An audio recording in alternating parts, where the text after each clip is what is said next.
Saudações de muita paz a todos os filhos de Deus que habitam este planeta em corpos humanos, com o objetivo de expressar a imagem e semelhança daquele que os criou, ou que nos criou. Pessoal, aproveitamos o feriadão de Páscoa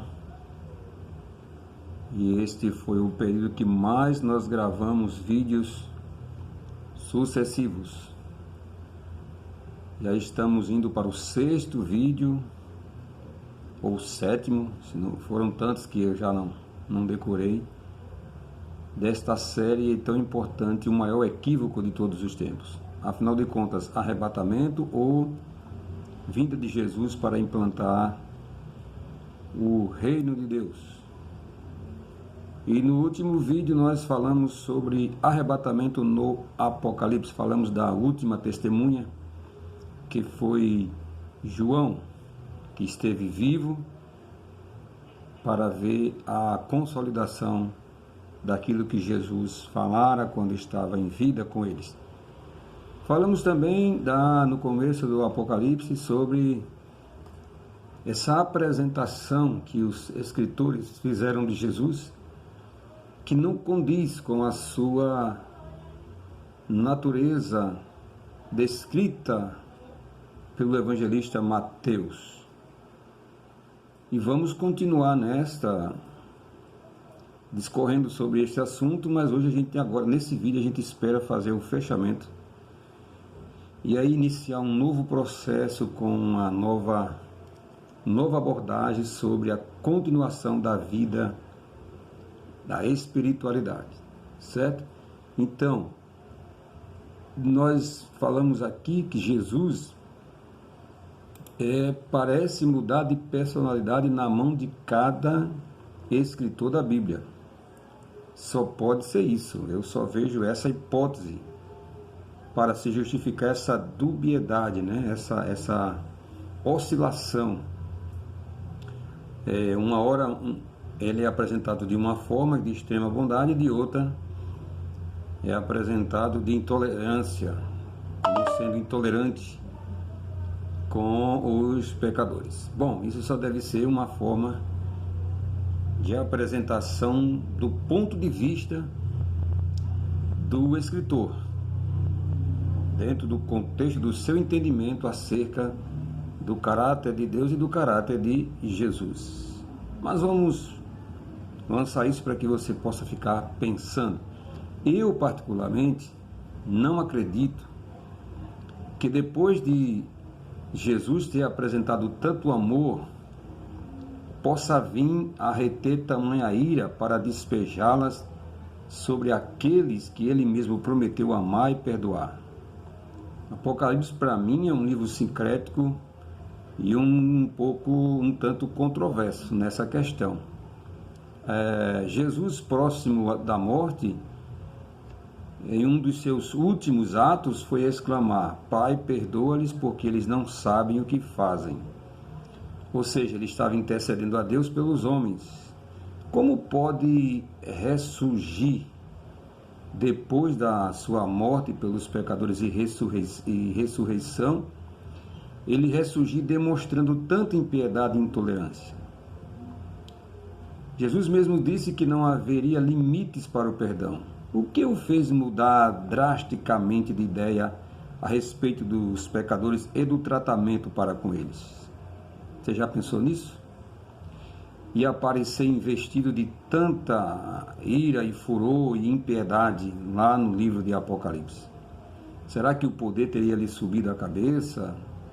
O que fez herdar traços de tirania e impiedade? Será que não foi a pena dos escritores, impondo sobre ele o caráter de extrema violência que eles imaginavam?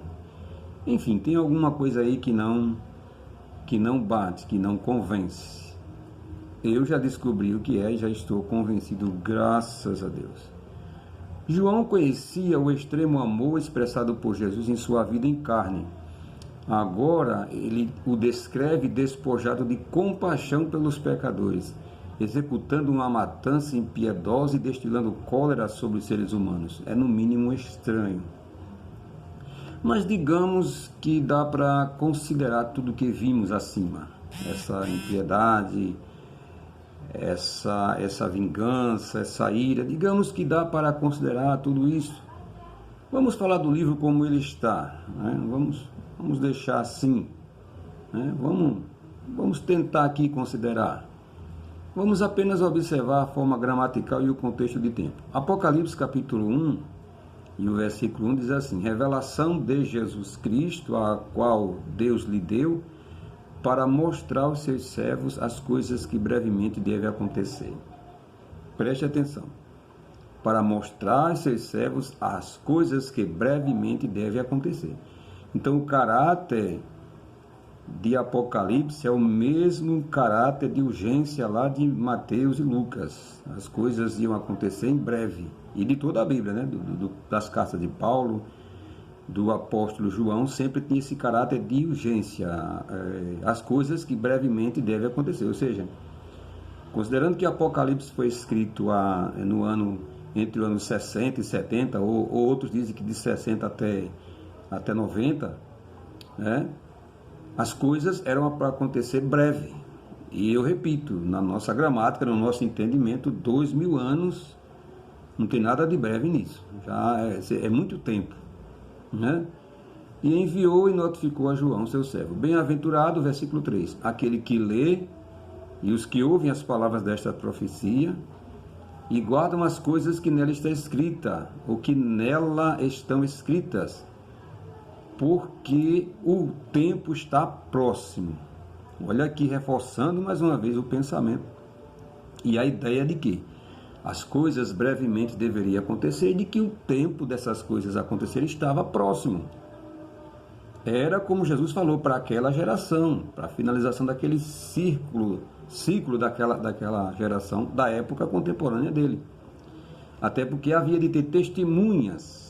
E João era uma das últimas testemunhas para ver tudo aquilo aconteceu. E sinais, a vinda de Jesus em glória, em poder e juízo, tudo naquela época, tudo naquela geração. Aqui reforça essa ideia que diz que brevemente ia acontecer e depois diz porque o tempo está próximo. Eis que vem com as nuvens, versículo 7, Apocalipse 1 e 7. E todo olho verá, até os mesmos que o traspassaram.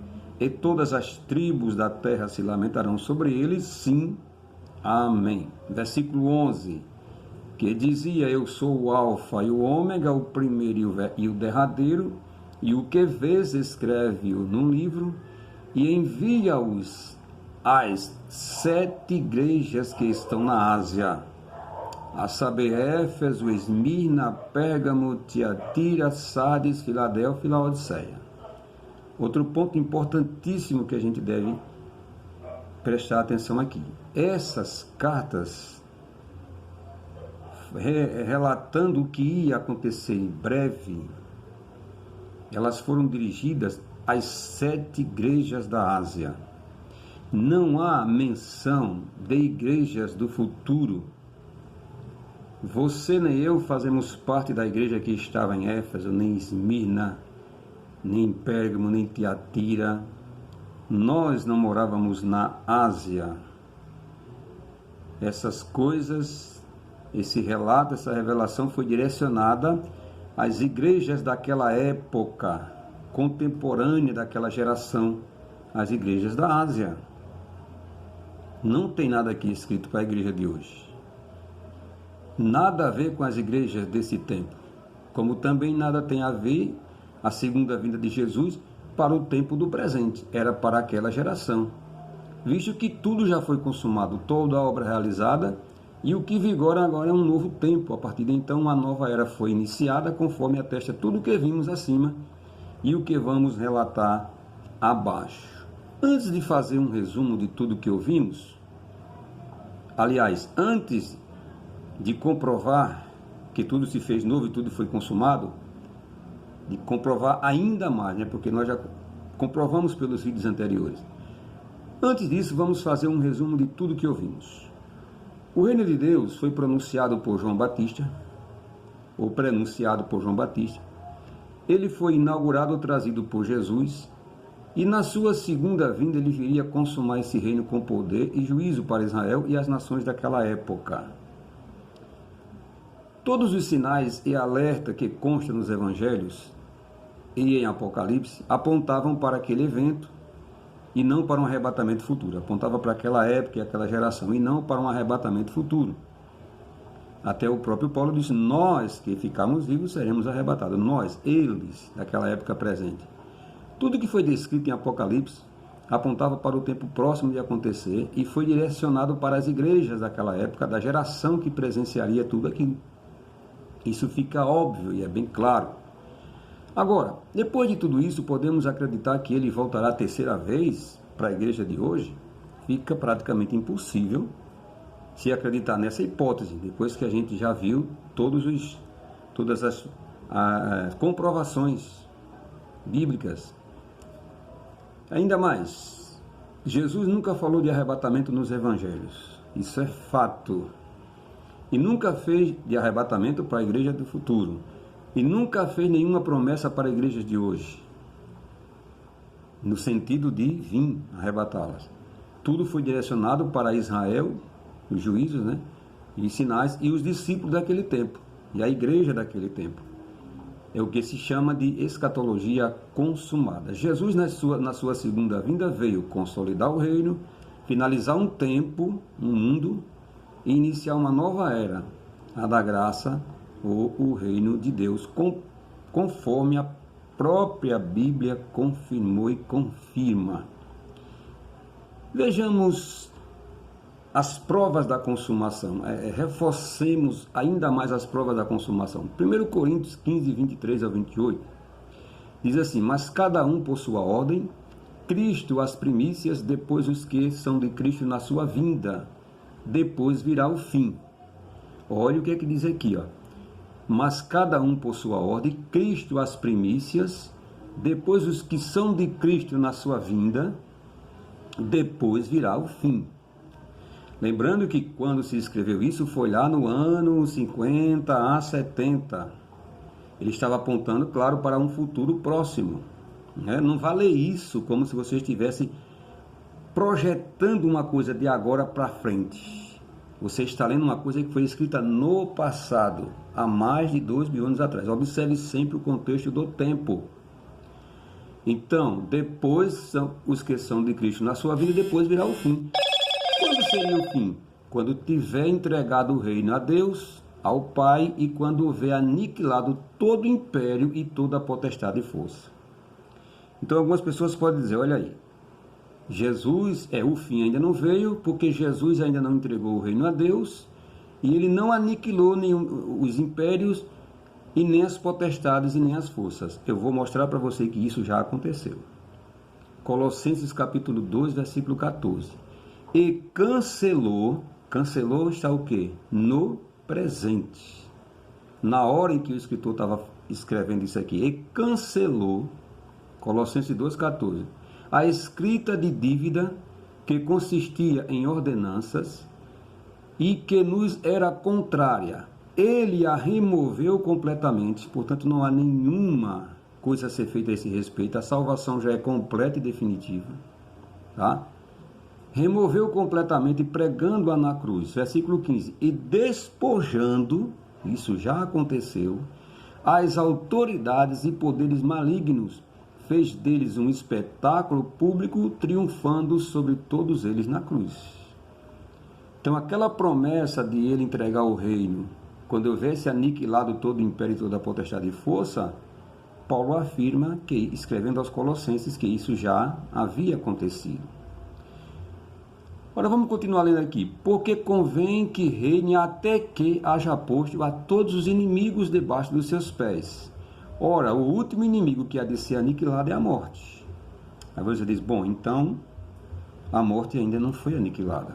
Então aquelas coisas não se cumpriram, então Jesus não consolidou tudo. Vou mostrar também que isso já aconteceu. Mas vamos primeiro ler uma coisa aqui. Porque convém que reine até que. Então o reino de Jesus, ele tinha um prazo determinado para finalizar. O reino dele como Messias, como homem aqui, como homem Deus aqui. Ele iniciou uma época do seu reino e já tinha um prazo de validade para esse reino terminar, que seria quando ele consolidasse toda a obra e ele entregasse todas as coisas a Deus e vencesse a todas as coisas. E aqui a gente está confirmando que ele já fez isso, e vou confirmar ainda mais. Convém que ele reine até. Então, se ele tinha um reinado com prazo de validade, quem é que está reinando hoje? É uma pergunta a se fazer, nós vamos responder daqui a pouco pela Bíblia. Convém que reine até que haja posto a todos os inimigos debaixo de seus pés. Ora, o último inimigo a ser aniquilado é a morte. Então a pessoa pode dizer, então, ainda falta alguma coisa. Ele ainda não aniquilou a morte? Eu vou dizer para você com muita graça e ousadia e segurança que ele já fez tudo, que não tem mais nada a ser feito. Ele já veio, já arrebatou, já venceu, já entregou o reino ao Pai. Já é para você, criatura, está vivendo um novo reino. Você está perdendo tempo.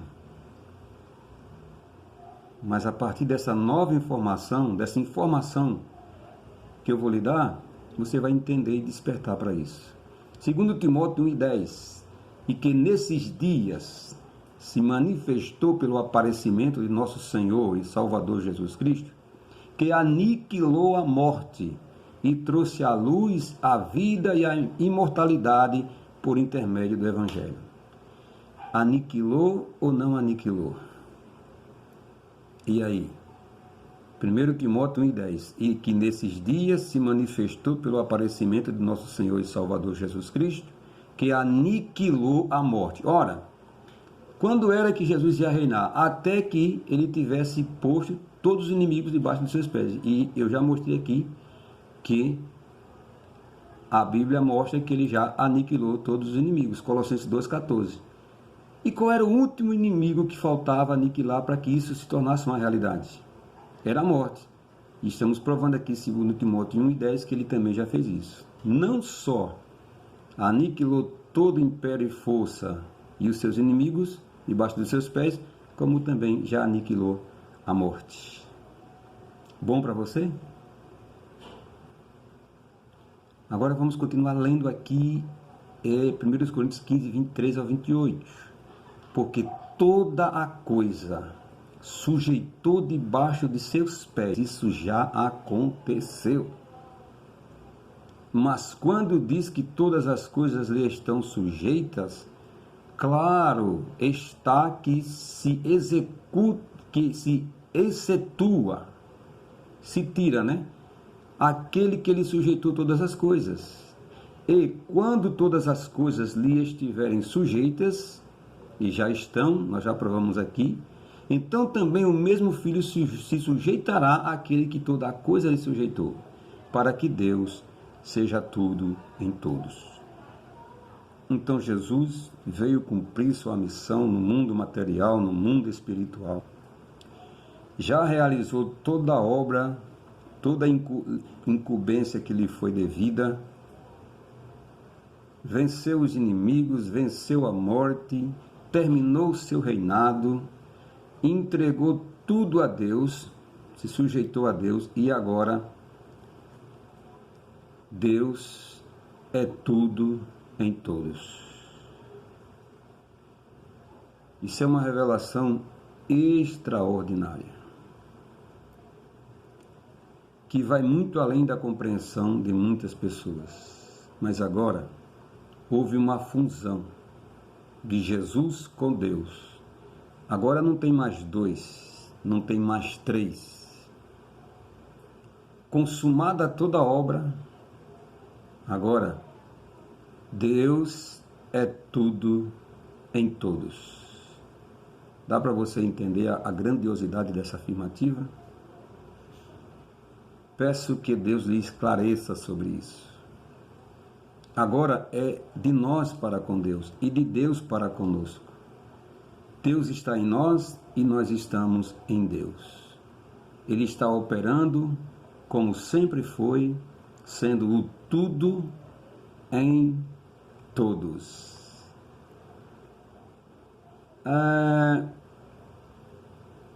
Mas alguém pode ainda não querer acreditar ou entender em uma coisa tão espetacular, ou uma coisa tão espetaculosa. Mas é isso que aconteceu. Então agora, como é que deve ser a nossa vida daqui para frente? Se ele já veio, se tudo isso já aconteceu, o que é que eu estou fazendo ainda aqui? Alguém pode ficar meio desalentado, né? Não tem mais sentido, não tem mais graça, porque a minha expectativa era a volta de Jesus, mas ele já veio, a Bíblia. Nós não temos como anular a Bíblia. Ele já veio, já realizou, não só veio, como já realizou tudo. E agora? Agora a vida que segue. Você deve seguir em frente consciente de que você é templo do Espírito Santo, membro do corpo de Cristo, vivendo um novo tempo, vivendo o reino de Deus, vivendo em Espírito, vivendo pela graça, sem lei, sem dogma, sem condenação, expressando a imagem de Deus. Não necessita de estar ligado a nenhuma religião, nenhuma denominação. Você reina em vida, o templo é você, a igreja é o corpo e você faz parte, você é membro deste corpo. Você vai para alguma denominação se você quiser. Você deve viver agora expressando a imagem de Deus e ensinando as pessoas a fazer o mesmo, na expectativa de viver tudo de bom que Jesus conquistou para a humanidade, nesta vida e na eternidade. Na certeza de que não perderá a salvação, que ela está garantida e você foi escolhido e despertou para esta realidade. Você deve viver, lembrado que está livre do juízo, não tem juízo para você, que bom. Não tem condenação, não tem julgamento, sabendo que não pode mais morrer, pronto para desfrutar a vida abundante. E a Bíblia passou a ser para nós um livro histórico, onde contém todas estas coisas, com ensinamentos antemporais e uma fonte de pesquisa, para que possamos seguir. Quando titubear na fé, vamos lá comprovar o que está escrito, trazer à memória todas as conquistas e seguir em frente, esperando gozar das coisas que o olho não viu e que o coração não sentiu, que são as coisas que estão preparadas para nós daqui para frente. Jesus conquistou tudo, não precisa conquistar mais nada e você não precisa fazer mais nada para conquistar ou para ser conquistado, só precisa